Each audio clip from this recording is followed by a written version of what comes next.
पुराने समय की बात है। एक गांव में दो भाई रहते थे। बड़ा भाई बहुत अमीर था, जबकि छोटा भाई बहुत ही गरीबी में अपना जीवन बिता रहा था। वे दोनों अलग अलग घरों में रहते थे। बड़े भाई के पास ईश्वर का दिया हुआ सब कुछ था, धन दौलत, जमीन जायदाद की कोई कमी नहीं थी, जबकि छोटे भाई के पास धन के नाम पर कुछ भी नहीं था। कई बार तो उसे 2 वक्त की रोटी भी नसीब नहीं होती थी। फिर भी छोटा भाई बहुत दयालु और नेक दिल इंसान था। वह रूखी सूखी खाकर भी ईश्वर का धन्यवाद करता। उसके दिल में किसी भी प्रकार की बड़ी बड़ी इच्छाएं नहीं थी, लेकिन उसे मन की वह शांति प्राप्त थी जो बड़े बड़े अमीरों को भी दुर्लभ थी। बड़े भाई का नाम शिव मोहन और छोटे भाई का नाम प्रीतम था। प्रीतम न सिर्फ नेक दिल था, बल्कि उसके घर आने वाले हर अतिथि का आदर सत्कार करता था। वह अपनी हैसियत के अनुसार उनका स्वागत करता था। इसके विपरीत शिव मोहन अमीर होते हुए भी बहुत कंजूस था। यदि कोई मेहमान उसके घर आ जाता तो उसके चेहरे का रंग उड़ जाता। उसे अपने गरीब रिश्तेदारों का आना बिल्कुल पसंद नहीं था। उसका मानना था कि लोग उससे मिलने नहीं बल्कि उसकी दौलत के कारण आते हैं। उसे अपने धन पर बहुत घमंड था और वह गरीब लोगों को कुछ नहीं समझता था।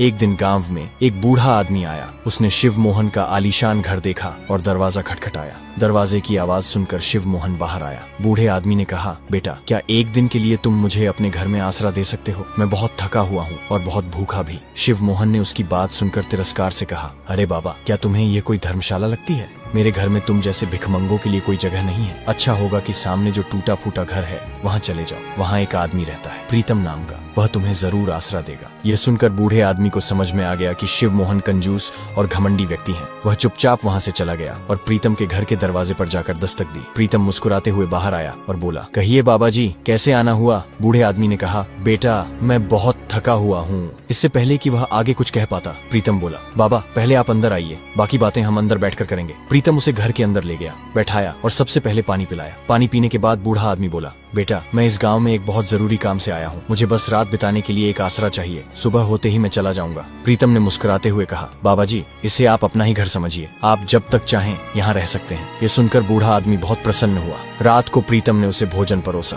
भोजन में सिर्फ रोटी, नमक और पानी था। ये देखकर बूढ़ा समझ गया कि प्रीतम के हालात अच्छे नहीं हैं, लेकिन उसका दिल बहुत बड़ा है। उसने वह सादा भोजन खुशी खुशी खाया। खाने के बाद वह प्रीतम से बोला, बेटा, मैं जिस काम के लिए यहाँ आया हूँ, मैं चाहता हूँ कि तुम्हें भी उसमें शामिल कर लूँ, ताकि तुम्हारे हालात भी कुछ बेहतर हो सके। ये सुनकर प्रीतम बोला, बाबा, मैं आपकी बात ठीक से समझा नहीं। आप मुझे किस काम में शामिल करना चाहते हैं?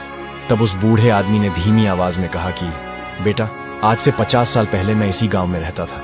उन दिनों मेरे पास धन दौलत की कोई कमी नहीं थी। मेरे पास बहुत सारे सोने के सिक्के और कीमती सामान था।